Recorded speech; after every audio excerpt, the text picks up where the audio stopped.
സ്ത്രീകൾ തന്നെ സ്ത്രീകളുടെ ഏറ്റവും വലിയ ശത്രുവാണെന്നാണ് ഞാൻ വിശ്വസിക്കുന്നത്. സോ സ്ത്രീകൾ ഈ ബുദ്ധിമുട്ടുകൾ ഫേസ് ചെയ്യുന്ന ആൾക്കാർ പുറത്തും വരുന്നില്ല. പിന്നെ അതിന് ആണുങ്ങളെല്ലാം പിന്നെയാണ്. സ്ത്രീകളെ ഒന്ന് സപ്പോർട്ട് ചെയ്താൽ ഭയങ്കരമായ സ്ത്രീകൾക്ക് പുറത്ത് വരാം, കുറേ കാര്യങ്ങൾ പറയാം. അപ്പോൾ ഇപ്പോഴന്നെ കുറച്ച് ആൾക്കാർ പുറത്ത് വരാൻ തുടങ്ങിയത് നല്ലൊരു മാറ്റം തന്നെയാണ്. I M very happy, very very positive. സത്യം പറഞ്ഞാൽ എന്നെ എല്ലാവരും ടോംബോയ് ആയിട്ടാണ് നോക്കാറുള്ളത്, എടാ പോടാന്നായിട്ടാണ് എല്ലാവരും സംസാരിക്കാറുള്ളത്. So I have never face those things. പക്ഷേ flirting, I think we all flirt with each other. അതൊക്കെ എല്ലാം. നമസ്കാരം. ഹേമ കമ്മീഷൻ റിപ്പോർട്ട് പുറത്തുവിട്ട ശേഷം കേരളത്തിലുണ്ടായ മാറ്റങ്ങൾ വലുതാണ്. സ്ത്രീകൾക്ക് പരാതി കൊടുക്കാൻ പറ്റുന്ന ഒരു സാഹചര്യം ഉണ്ടാവുകയും ആ പരാതി വന്നാൽ നടപടി ഉണ്ടാകുമെന്നുള്ള സാഹചര്യവും വന്നിരിക്കുകയാണ്. അത് വലിയൊരു മാറ്റം തന്നെയാണ്. ജസ്റ്റിസ് ഹേമയുടെ റിപ്പോർട്ട്, അവർ എടുത്ത ധീരമായ നിലപാട് നമ്മൾ ചരിത്രത്തിൽ രേഖപ്പെടുത്തും എന്നുള്ള കാര്യത്തിൽ സംശയമില്ല. അങ്ങനെയുള്ള സന്ദർഭത്തിൽ ഇപ്പോൾ ഉണ്ടായിട്ടുള്ള നിരവധി പ്രമുഖരായ നടന്മാർക്കെതിരെ കേസുകൾ വന്നുകൊണ്ടിരിക്കുകയാണ്. അതിൽ ഏറ്റവും പ്രധാനപ്പെട്ട നടൻ എന്ന് പറയുന്നത് സിദ്ദിഖാണ്. അമ്മയുടെ സെക്രട്ടറിയാണ്. അദ്ദേഹം വളരെ ഗൗരവമായ വേഷങ്ങൾ ചെയ്ത് മലയാള സിനിമയ്ക്ക് വലിയ നേട്ടങ്ങളുണ്ടാക്കിയൊരു നടനാണ്. മുകേഷിന് നമ്മൾ എന്തൊക്കെ പറഞ്ഞാലും നടൻ എന്ന രൂപത്തിൽ നമ്മൾ ജീവിതത്തിൽ മറക്കാൻ പറ്റുന്ന കഥാപാത്രമല്ല. ജയസൂര്യ വച്ചടി വെച്ചടി കയറുന്നൊരു നടനാണ് അദ്ദേഹം. ഇടവേള ബാബു, എല്ലാ സിനിമകളിലും അദ്ദേഹത്തിൻ്റെ മുഖം കാണാറുണ്ട്. അദ്ദേഹവും വളരെ പ്രധാനപ്പെട്ട ഒരു ഘടകമായിട്ടുള്ള ഒരാളാണ് ഇടവേള ബാബു. അദ്ദേഹം അമ്മയുടെ സെക്രട്ടറി ആയിരുന്നു വർഷങ്ങളോളം. കൂടാതെ നിരവധി ആളുകളുടെ പേരിൽ ഇപ്പോൾ കേസുകൾ വന്നുകൊണ്ടിരിക്കുന്നു. അതിലേറ്റവും പ്രധാനപ്പെട്ട രഞ്ജിത്ത്, സംവിധായകൻ രഞ്ജിത്ത്, അദ്ദേഹത്തിൻ്റെ ചലച്ചിത്ര അക്കാദമി സ്ഥാനം രാജിവെക്കേണ്ടി വന്നു. അമ്മയുടെ സെക്രട്ടറി സ്ഥാനം സിദ്ദിഖിന് രാജിവെക്കേണ്ടി വന്നു. ഈ സമയത്ത് സ്ത്രീകൾ സ്ട്രോങ് ആയി വരുന്നതോടൊപ്പം തന്നെ അവരുടെ സംസാരവും മാറി വരുന്നു. ഇന്നലെ വരെ അവർക്ക് പിന്തുണയില്ല, അവരെ തൊട്ടാൽ ആരും ചോദിക്കാനും പറയാനില്ല. അതുകൊണ്ട് പലർക്കും വഴങ്ങി കൊടുക്കേണ്ടി വരുന്ന അവസ്ഥ വന്നു. നമ്മൾ അമ്മയുടെ റിപ്പോർട്ടിൽ തന്നെ പോയി കഴിഞ്ഞാൽ ഒരു ഭാഗം ആളുകൾ അഡ്ജസ്റ്റ്മെൻറ്റിന് തയ്യാറുള്ള ആളുകളാണ്. അവർ തന്നെ കൂട്ടിക്കൊടുപ്പമുണ്ടെന്ന് പറയുന്നുണ്ട്. അത് ആ റിപ്പോർട്ടിൻ്റെ ഒരു ഭാഗമാണ്. ആ ഭാഗം വെച്ച് നോക്കുമ്പോൾ വളരെ ഗുരുതരമായ പ്രശ്നം അവരെങ്ങനെ അങ്ങനെയായി തീർന്നു. അതിന് കാരണം സിനിമയിൽ വേഷം കിട്ടണമെങ്കിൽ ഇത് വേണം, പിന്നെ എന്തെങ്കിലും പരാതി കൊടുത്താൽ അവരെ നശിപ്പിക്കപ്പെടും എന്നുള്ള അവസ്ഥയാണ്. ഇപ്പോൾ അത് മാറി. കേരളത്തിലുണ്ടായിട്ടുള്ള എന്തായാലും പിണറായി വിജയനെ ഞാനൊരു കാര്യത്തിൽ അഡ്മിറ്റ് ചെയ്യാണ്. ഇപ്പോഴെങ്കിലും ഇങ്ങനെ ഒരു കമ്മിറ്റിയെ രൂപീകരിച്ച് ഇങ്ങനത്തെ ഒരു നടപടി സ്വീകരിച്ചതിൽ അഭിനന്ദിക്കുകയാണ്. അതോടൊപ്പം ഒരു പ്രശസ്തയായ നടി ശ്വേതാ മേനോൻ നടത്തിയ ഒരു ഇൻ്റർവ്യൂവിൽ, മനോരമയിൽ നടത്തിയ ഒരു ഇൻ്റർവ്യൂവിൽ പറയുന്ന അതിഗംഭീരമായ മറുപടി ഉണ്ട്. അത് ഒരു ആണിൻ്റെ ശക്തിയോടെ, ബോൾഡായ ഒരു പെണ്ണിൻ്റെ ശക്തിയാണ് അവർ കാണിക്കുന്നത്. അതായത് ഹേമ കമ്മീഷൻ റിപ്പോർട്ട് കേരളത്തിലെ നടിമാരിലുണ്ടാക്കിയ ആത്മവിശ്വാസവും അവരിലുണ്ടായ വല്ലാത്ത ഉണർവും എന്തിനേയും നേരിടാനുള്ള തൻ്റെ ഇടവും തങ്ങളെ വെറുതെ തൊട്ടാൽ തിരിച്ച് പണി കിട്ടും എന്നുള്ള വിശ്വാസവും അവരിൽ വലിയ മാറ്റം വരുത്തിയിരിക്കുകയാണ്. അവർ പറയുന്ന വാചകങ്ങൾ വളരെ ഗൗരവമുള്ളതാണ്. മമ്മൂട്ടി, മോഹൻലാൽ പോലും ഞെട്ടിപ്പോകും. അത്രയും ഇന്നലെ വരെ അവരെ കണ്ടിരുന്ന എന്തൊക്കെ പറഞ്ഞ ശ്വേതയെ കട്ട് ചെയ്താൽ ഒന്നുമില്ല, 9 സിനിമകൾ കട്ട് ചെയ്തിട്ടുള്ള ലേഡിയാണ്. ഞാൻ പോലും തെറ്റിദ്ധരിക്കപ്പെട്ട ഒരു ആളാണ് ശ്വേതാ മേനോൻ. കാരണം മുമ്പ് കോണ്ടത്തിൻ്റെ പരസ്യത്തിൽ അഭിനയിച്ചിട്ടുണ്ട്. അന്ന് ഞാൻ ചിന്തിച്ചിട്ടുണ്ട്, ഈ സ്ത്രീ എന്താ ഇങ്ങനെയൊക്കെ അഭിനയിക്കുന്നത്, എന്തിനെ പ്രസവം ചിത്രീകരിച്ചിട്ടുണ്ട് അവരെ ബ്ലെസ്സിയുടെ ഒരു പടത്തിൽ. അത്രയും അവർ ആത്മാർത്ഥമായിട്ട് അതിനൊക്കെ ആവേണ്ടി വന്നിട്ടുണ്ട്. അപ്പോൾ അങ്ങനെയുള്ള ശ്വേതാ മേനോനെ കുറിച്ച് മനസ്സിലൊരു ചില പല സിനിമകളിലും അവർക്ക് അത്തരം വേഷങ്ങൾ കിട്ടി അവർ രതി നിർവേദത്തിൽ അവർ അത്തരം വേഷങ്ങളെ അഭിനയിച്ചിട്ടുണ്ട്. അതൊക്കെ കാണുമ്പോൾ നമ്മൾ തെറ്റിദ്ധരിക്കപ്പെടും. പക്ഷേ ഇത്രയും ബോൾഡായി തീർന്ന ഒരു യുവതിയാണ് ശ്വേതാ മേനോൻ എന്നുള്ളതിൽ, പ്രത്യേകിച്ചും ഈ ഹേമ കമ്മീഷൻ റിപ്പോർട്ട് വന്നതിന് ശേഷം അവരൊരു പോരാട്ട നായികയായി എന്നതിൽ ഞാൻ അവരെ അഭിനന്ദിക്കുകയാണ്. പ്രത്യേകിച്ചും ഞാൻ അവരെ ഈ അടുത്ത ദിവസം ഒരു ഇൻ്റർവ്യൂ കണ്ടു. അതിൽ പറയുന്ന കാര്യങ്ങൾ നമ്മൾ കേൾക്കേണ്ടത് തന്നെ. ഒന്ന് കേട്ട് നോക്കാം. ഭയങ്കര ഹാപ്പിയാണ്. റിപ്പോർട്ട് വന്നതിന് ഭയങ്കര സന്തോഷമുണ്ട്. കുറച്ച് ലേറ്റായി എന്നാണ് ഞാൻ പറയുന്നത്. ഇതിന് മുമ്പേ ഞാനൊരു ഇൻ്റർവ്യൂവിൽ പറഞ്ഞിട്ടുണ്ടായിരുന്നു റിപ്പോർട്ട് പുറത്ത് വരണം. സത്യം പറഞ്ഞാൽ നല്ലൊരു കുറേ വർഷങ്ങളായിട്ട് ഞാൻ പറയുന്നുണ്ട്, സ്ത്രീകൾക്ക് അതിൻ്റെതായ പ്രശ്നങ്ങളുണ്ട്. അതൊക്കെ നമ്മൾ സ്വന്തമായി ഫൈറ്റ് ചെയ്താൽ മാത്രമേ നമ്മുടെ കൂടെ ആരും നിൽക്കാൻ പോകില്ല. അത് ഞാൻ എപ്പോഴും ഉറച്ചായിട്ട് ഇപ്പോഴും പറയുന്നത്. അതായത് അവരെ ഉറച്ചു വിശ്വസിച്ച് ആരും കൂടെ ഉണ്ടാവില്ല പ്രശ്നങ്ങൾ വരുമ്പോൾ. ഇപ്പം പറയുന്ന കാര്യങ്ങൾക്കൊക്കെ തന്നെ ആളുണ്ടാവുമെന്ന് വിശ്വസിക്കരുത് എന്നാണ് അവർ പറയുന്നത്. പക്ഷെ അവരിൽ ഭയങ്കര ആത്മവിശ്വാസത്തോടെ ഒരു പവർ ഗ്രൂപ്പ് ഉണ്ട് എന്നവർ വെളിപ്പെടുത്തുകയാണ്. അതായത് ഹേമ കമ്മീഷൻ റിപ്പോർട്ടിലെ ഏറ്റവും പ്രധാനപ്പെട്ട ഭാഗം പവർ ഗ്രൂപ്പ് ഉണ്ടെന്നുള്ളതാണ്. അത് അവർ അഡ്മിറ്റ് ചെയ്യാണ്. സ്ത്രീകൾ തന്നെ സ്ത്രീകളുടെ ഏറ്റവും വലിയ ശത്രുവാണെന്നാണ് ഞാൻ വിശ്വസിക്കുന്നത്. സോ സ്ത്രീകൾ ഈ ബുദ്ധിമുട്ടുകൾ ഫേസ് ചെയ്യുന്ന ആൾക്കാർ പുറത്തും വരുന്നില്ല. പിന്നെ അതിന് ആണുങ്ങളെല്ലാം പിന്നെയാണ്. സ്ത്രീകളെ ഒന്ന് സപ്പോർട്ട് ചെയ്താൽ ഭയങ്കരമായ സ്ത്രീകൾക്ക് പുറത്ത് വരാം, കുറേ കാര്യങ്ങൾ പറയാം. അപ്പോൾ ഇപ്പോഴന്നെ കുറച്ച് ആൾക്കാർ പുറത്ത് വരാൻ തുടങ്ങിയത് നല്ലൊരു മാറ്റം തന്നെയാണ്. I M very happy, very very positive. അവർ പറഞ്ഞിരിക്കുന്നത് സ്ത്രീകളുടെ ശത്രു ആരാണ്? സ്ത്രീ തന്നെയാണ്. സ്ത്രീകളുടെ ശത്രു സ്ത്രീയെ തന്നെയാണെന്ന് മാത്രമല്ല, അവർ പറയുന്ന മറ്റൊരു കാര്യമുണ്ട്, വളരെ പ്രധാനപ്പെട്ട ഒരു കാര്യമുണ്ട്. ഇപ്പോൾ എല്ലാവരും രംഗത്ത് പുറത്തേക്ക് ഇറങ്ങി വരാൻ തുടങ്ങിയിരിക്കുന്നു, പോരാടാൻ തുടങ്ങിയിരിക്കുന്നു. അത് വളരെ സന്തോഷകരമായ കാര്യമാണ്. പക്ഷേ അവർ വിശ്വസിക്കുന്നത് ഇതുകൊണ്ടൊന്നും പരിഹാരമുണ്ടാകാൻ പോകുന്നില്ല, നീതി കിട്ടുമെന്ന് കരുതുന്നില്ല എന്ന് പറയുന്ന ഒരു പ്രധാനപ്പെട്ട കാര്യം കൂടിയുണ്ട് അതിനകത്ത്. ഇതിലെ പല കണ്ടെത്തലുകളും കാണുമ്പോൾ ചിലർ ഞെട്ടലുണ്ടാക്കി എന്ന് പറയുന്നുണ്ട്. ഈ രംഗത്ത് നിൽക്കുന്ന ഒരാൾ രീതിയിൽ അങ്ങനെ ഞെട്ടേണ്ടതുണ്ടോ, അതോ യാഥാർത്ഥ്യമാണോ പറഞ്ഞിരിക്കുന്നത്? സി അഗൈൻ എനിക്ക് തോന്നുന്നു, ഞാൻ എൻ്റെ മുകളിലൊരു 10-12 കേസ് ഞാൻ ഇങ്ങനെ ഫൈറ്റ് ചെയ്തുകൊണ്ടിരിക്കുന്നുണ്ട്.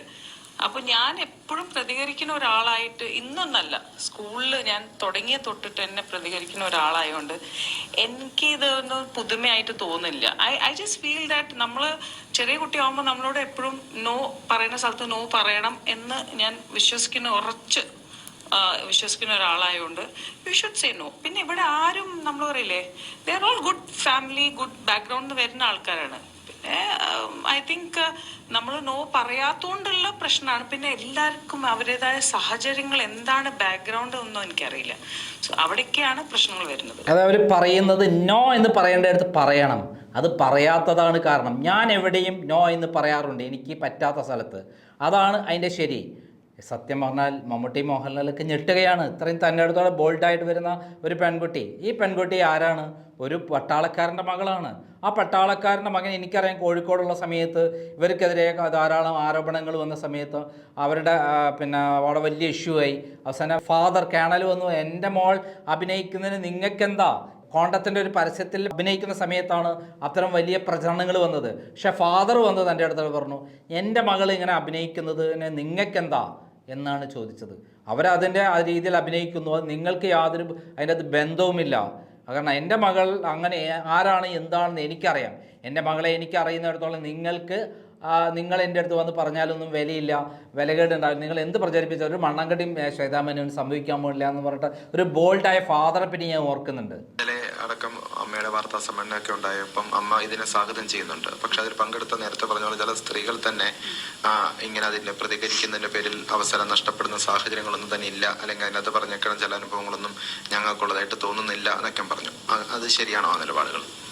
എനിക്ക് എൻ്റെ പറ്റി മാത്രമേ പറയാൻ പറ്റുള്ളൂ. പക്ഷെ ഞാൻ കേട്ടിട്ടുണ്ട് ഒരുപാട് സ്ത്രീകൾ ഫേസ് ചെയ്ത കുറേ പ്രോബ്ലംസും, പേയ്മെന്റ്സ് സമയത്ത് കിട്ടാത്തത്, പിന്നെ നമ്മൾ ചോദിക്കുമ്പോൾ അതെന്തോ വലിയൊരു നമ്മളെന്തോ കുറ്റം ചെയ്ത പോലെ. പിന്നെ സമയം, ഇപ്പോൾ 7 മണിക്ക് ഷൂട്ടിംഗ് ആണെങ്കിൽ ഒരു സ്ത്രീ എന്ന് പറഞ്ഞാൽ 4 മണിക്ക് നീക്കണം റെഡി ആയിട്ട് വരാൻ. അപ്പം അങ്ങനത്തെ, പിന്നെ നമ്മൾ ഷൂട്ടിംഗ് ലൊക്കേഷൻ നമുക്ക് നമ്മളുടേതായ ടോയ്ലറ്റ് ഫെസിലിറ്റീസ് അങ്ങനെയൊക്കെ. അഗെയിൻ ഞാൻ ഈ ബോളിവുഡിൽ പോയോണ്ട് ഈ കുറേ കാര്യങ്ങൾ ഞാൻ കണ്ടുകൊണ്ട് ഞാൻ ഇവിടെ വന്നപ്പോൾ ഇതൊക്കെ ഞാൻ ഭയങ്കരമായി എന്താ പറയുക, സ്ട്രിക്റ്റ് ആയിട്ടല്ല, ഞാൻ ചോദിച്ചു, എനിക്ക് കിട്ടി. അപ്പോൾ എനിക്ക് I don't know how to say that. പക്ഷെ ഒരുപാട് സ്ത്രീകൾ അത് ഫേസ് ചെയ്യുന്നുണ്ട് പ്രോബ്ലംസ്. പിന്നെ I don't know, I just feel that സ്ത്രീകൾ ഹാവ് ടു കം ഔട്ട്, അത്രയേ ഉള്ളൂ. അടിസ്ഥാന പ്രശ്നങ്ങൾ, അതായത് സ്ത്രീകൾക്കുണ്ടാകുന്ന അടിസ്ഥാന പ്രശ്നങ്ങൾ പലതുണ്ട്. പീരിയഡ്സ് ഉണ്ട്, അതേപോലെ ബാത്റൂമിൻ്റെ പ്രശ്നങ്ങളുണ്ട്. ഇതൊക്കെ തുറന്ന് പറയണം. പല സ്ഥലത്തും ഉണ്ടാവാറില്ല മലയാള സിനിമയിൽ. അതോടൊപ്പം ബോളിവുഡിലൊക്കെ വർക്ക് ചെയ്ത ഒരാളാണ് ഞാൻ. നമുക്കറിയാം, ബോളിവുഡിലൊക്കെ അഭിനയിച്ചിട്ടുള്ള ഒരു നടിയാണ് ശ്വേതാമേനോൻ. സത്യം പറഞ്ഞാൽ എന്നെ എല്ലാവരും ടോംബോയ് ആയിട്ടാണ് നോക്കാറുള്ളത്, എടാ പോടാന്നായിട്ടാണ് എല്ലാവരും സംസാരിക്കാറുള്ളത്. So I have never face those things. പക്ഷേ flirting, I think we all flirt with each other. അതൊക്കെ എല്ലാം പോസിറ്റീവായിട്ട് തന്നെയാണ് കാര്യങ്ങൾ പറയുന്നത്. പക്ഷേ ഈ അഥവാ എന്തെങ്കിലും അങ്ങനെ എന്തെങ്കിലും ഉണ്ടെങ്കിൽ എനിക്ക് നോ പറയാൻ ഭയങ്കരമായ ഒരു സ്ട്രോങ് വോയിസും ഉണ്ട്, സ്ട്രോങ് പേഴ്സണാലിറ്റിയാണ്. I will say no. അതായത് ഈ സിനിമയിൽ പലതരത്തിലുള്ള പ്രശ്നങ്ങൾ സ്ത്രീകൾ അനുഭവിക്കുന്നുണ്ട് എന്നാണ് ഹേമ കമ്മീഷൻ റിപ്പോർട്ട് പറഞ്ഞത്. എന്നാൽ എനിക്ക് അങ്ങനെ ഒരു അനുഭവമില്ല. എല്ലാവരും എടാ പോടാ എന്നുള്ള വിളിയിൽ സ്നേഹത്തോട് കൂടിയിട്ടാണ് പെരുമാറുന്നത്. അവരുടെ കൂട്ടത്തുള്ള ഒരാളായിട്ടാണ് ഞാൻ സംസാരിക്കാറ്, പെരുമാറാറ്. അതുകൊണ്ട് തന്നെ എനിക്ക് യാതൊരു പ്രശ്നവുമില്ല. മാത്രമല്ല ഞാൻ നോ എന്ന് ശക്തമായി പറയുമെന്നാണ് അവർ ബോൾഡായി പറയുന്നത്. ഇത് എല്ലാ സിനിമാ നടികൾക്കുമുള്ള ഒരു സന്ദേശമാണ്. നിങ്ങളും അങ്ങനെ ആവ്, എന്നാലേ ഈ സിനിമ നന്നാവുള്ളൂ. നിങ്ങൾ അങ്ങനെ അല്ലാതാവുമ്പോഴാണ് എല്ലാവരും കൂടി ഞരങ്ങാൻ വരുന്നത്. അല്ലാതെ നിങ്ങൾ നോ എന്ന് പറഞ്ഞാൽ തൽക്കാലം ബുദ്ധിമുട്ടായിരിക്കും. എല്ലാവരും നോ എന്ന് പറഞ്ഞാൽ എങ്ങനെ സിനിമയിൽ മറ്റുള്ളവർ വേണ്ടാത്ത കാര്യങ്ങൾക്ക് വരും. അത് തന്നെയാണ് ഏറ്റവും പ്രധാനപ്പെട്ട കാര്യം. സിനിമയിൽ ഏറ്റവും പ്രധാനപ്പെട്ട കാര്യം എന്താ? എല്ലാവരും കൂടെ ഒറ്റക്കെട്ടായി നിന്നിട്ട് വേണ്ടാത്ത പറയുമ്പോൾ അവരെ വഴങ്ങണം, കിടപ്പറ പങ്കെടും എന്നൊക്കെ പറയുമ്പോൾ കട്ട് ചെയ്യുക എന്നുള്ളത് തന്നെയാണ് വേണ്ടത് എന്നാണ് അവർ പറയുന്നത്. ഇപ്പം ഞാൻ അമ്മേൻ്റെ വൈസ് പ്രസിഡന്റ് ആയ സമയത്ത് ഞാൻ ജനറൽ ബോഡിയിൽ പോകുമ്പോൾ ഞാൻ എപ്പോഴും അവരോട് പറയാണ്ടായിരുന്നത്, മൈക്കിൽ ഞാൻ പറഞ്ഞിട്ട് ആർക്കെങ്കിലും എന്തെങ്കിലും പറയണമെങ്കിൽ പ്ലീസ് വരിക. ഈ ചാൻസ് എപ്പോഴും കിട്ടില്ല, ഒരാളും വരാറില്ല. ഞാൻ ഒരുപാട് സ്ട്രോങ് ആയിട്ട് തന്നെ സ്ത്രീകളുടെ കൂടെ ഞാൻ നിൽക്കാൻ റെഡിയാണ്. ബിക്കോസ് എത്രയോ വർഷങ്ങളായിട്ട് ഞാൻ കുറേ സിനിമകൾ ചെയ്യാത്തത് തന്നെ അതിൻ്റെ ഏറ്റവും വലിയ പ്രൂഫാണ്. ബിക്കോസ് എനിക്ക് സ്ട്രോങ് ആയ ഒരു നിലപാടുണ്ടായതുകൊണ്ട് ചില ആൾക്കാർ എനിക്ക് സിനിമ ഓഫർ ചെയ്യുന്നുണ്ട്, and I M very thankful to them. പക്ഷേ സിനിമ കിട്ടാത്തതും പിന്നെ ഞാൻ കണ്ടിന്യൂസ് ആയിട്ട്, അപ്പോൾ അതിന് നിങ്ങളെല്ലാവരും എന്താ പറയുക, മീഡിയ പറയുന്നത് തിരിച്ചു വരവ്. ഞാനെല്ലാം 6 മാസത്തിൽ തിരിച്ചു വരുന്നുകൊണ്ടിരിക്കുകയാണ്. ബിക്കോസ് എനിക്ക് സിനിമ കിട്ടുമ്പോൾ തന്നെയല്ലേ എനിക്ക് വരാൻ പറ്റുള്ളൂ. അപ്പോൾ അതാണ്. So I just feel that women have to, നമ്മൾ സ്വന്തമായി ഫൈറ്റ് ചെയ്തേ പറ്റൂ. എനിക്ക് തുടർച്ചയായിട്ട് സിനിമ കിട്ടാറില്ല. 6 മാസം കൂടുമ്പോഴേ സിനിമ ചിലപ്പോൾ കിട്ടാറുള്ളൂ. ആ സമയത്താണ് ഞാൻ വരേണ്ടത്, അല്ലാതെ എല്ലാ സമയത്തും പ്രതികരിക്കേണ്ട ആവശ്യമില്ല. എന്നാൽ സ്ത്രീകൾക്ക് വേണ്ടിയിട്ട് പോരാടാൻ ഞാൻ തയ്യാറാണ് എന്ന് സ്ട്രോങ് ആയിട്ട് അവർ പറയുകയാണ്. അരുതാത്തരത്ത് നോ എന്ന് പറയുന്നത് കൊണ്ടാണോ ഇടയ്ക്കിടയ്ക്ക് സിനിമ കിട്ടാതെ പോകുന്നത്? അല്ല, എനിക്ക് മോശമായ ഒരു അനുഭവം ഉണ്ടായിട്ടില്ല, ഫ്രാങ്ക്ലി സ്പീക്കിംഗ്. ഞാൻ വരുന്ന ബാക്ക്ഗ്രൗണ്ട് ആണെങ്കിലും ഞാൻ മിസ് ഇന്ത്യ ആയിട്ട് തന്നെയാണ് ഞാൻ സിനിമകൾ ചെയ്യുന്നത്. ഞാൻ എന്താ പറയുക, അതിൻ്റെ മുമ്പേ ഫാമിലി ഫ്രണ്ടിൻ്റെ സിനിമയിലാണ് ഞാൻ തുടങ്ങുന്നത്, ജോമോനേട്ടൻ അനശ്വരം. സോ എനിക്ക് അങ്ങനത്തെ ഒരു മോശമായ ഇതുണ്ടായിട്ടില്ല. പക്ഷേ ഇപ്പോൾ എനിക്ക് ടോയ്ലറ്റ് വേണം, അല്ലാതെ എനിക്കിത് വേണം, അതൊക്കെ ഞാൻ നിർബന്ധമായ ഒരു ഭയങ്കര സ്ട്രോങ് ആയിട്ട് ചോദിച്ച് വാങ്ങുന്നതാണ്. പക്ഷേ ഞാൻ എത്രയോ സ്ത്രീകൾ എൻ്റെ കോസ്റ്റാർസോ ആരെങ്കിലും പറയുമ്പോൾ ഞാൻ പറയും, നിങ്ങൾ പറയണം. ഇപ്പോൾ സ്വിമ്മിങ് പൂളിൻ്റെ ഒരു ഷോട്ട് വെച്ചാൽ എനിക്കിപ്പോൾ പീരിയഡ്സ് ഉണ്ടെങ്കിൽ ഞാൻ ഭയങ്കര സ്ട്രോങ് ആയിട്ട് പറഞ്ഞു, ഞാൻ ചെയ്യില്ല, മാറ്റി വയ്ക്കുക, ഇത്ര ദിവസം കഴിഞ്ഞിട്ട് എനിക്ക് ചെയ്യാൻ പറ്റുള്ളൂ. അത് നമ്മൾ പറഞ്ഞില്ലെങ്കിൽ അവർക്ക് എങ്ങനെ അറിയും? അവരവരുടെ ഷെഡ്യൂൾ വെച്ചിട്ട് അവരെന്ത് വേണമെങ്കിൽ ചെയ്യും. പാർവതി അടക്കമുള്ള ആളുകൾ പറയുന്നത് അവര് ഇതിനെതിരെ ശക്തമായ നിലപാടെടുത്തു, അതുകൊണ്ട് തന്നെ അവർക്ക് സിനിമയിൽ നിന്ന് കൃത്യമായ അവസരങ്ങൾ കിട്ടുന്നില്ല. ഈ റിപ്പോർട്ടിലും പറയുന്നുണ്ട് ഈ ഇല്ലീഗൽ ബാനിങ് അതുണ്ട് എന്നുള്ളത് പറയുന്നുണ്ട്. അത് തന്നെയാണോ നമുക്ക് മനസ്സിലാക്കുന്നത്? അങ്ങനെ ഒരു സാഹചര്യം ഉണ്ടോ? ഉണ്ടാവും, ബിക്കോസ് എനിക്കും അങ്ങനെ ഇല്ലീഗൽ ബാനിങ് നടന്നിട്ടുണ്ട്. സോ ഐ തിങ്ക് ബിക്കോസ് ഒരു സുപ്രഭാതത്തിൽ 9 സിനിമ സൈൻ ചെയ്ത ആള് സഡൻലി സിനിമ ഇല്ലാത്ത സഡൻലി ആ 9 സിനിമ ഇവിടെ സൈനിങ് എമൗണ്ട് എല്ലാം കിട്ടിയിട്ടുണ്ട്, അതൊക്കെ എൻ്റെ കയ്യിലുണ്ട്. പക്ഷെ സിനിമകളൊന്നും നടന്നിട്ടില്ല. എന്തുകൊണ്ട്? എന്താണ് അങ്ങനെ ഒരു പേഴ്സണൽ അനുഭവം ഉണ്ടാക്കാൻ? May be I don't bother. അതായത് 9 സിനിമകളിൽ അവർക്ക് കിട്ടേണ്ട ചാൻസ് നഷ്ടപ്പെട്ടത് ഈ വിലക്ക് ഏർപ്പെടുത്തിയത് കൊണ്ടാണെന്നാണ് പറയുന്നത്.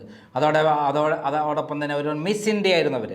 ആ ബാക്ക്ഗ്രൗണ്ടിൽ നിന്നാണ് അവർ വളർന്നു വരുന്നത്. ജോമോൾ എന്നുള്ള സിനിമയിൽ കൂടെ വളർന്ന് മിസ് ഇന്ത്യ വരെ എത്തി. അവിടെ നിന്ന് ഈ ബോളിവുഡിലൊക്കെ അഭിനയിച്ചിട്ടാണ് കേരളത്തിലെത്തി. അന്ന് മുതൽ ഇന്ന് വരെ നിറഞ്ഞു നിൽക്കുന്ന ശ്വേതയമാനവൻ നമ്മൾ ചിന്തിക്കുന്നതിലപ്പുറമുള്ള വ്യക്തിത്വത്തിൻ്റെ ഉടമയാണെന്ന് അവരുടെ സംസാരം തെളിയിക്കുന്നു.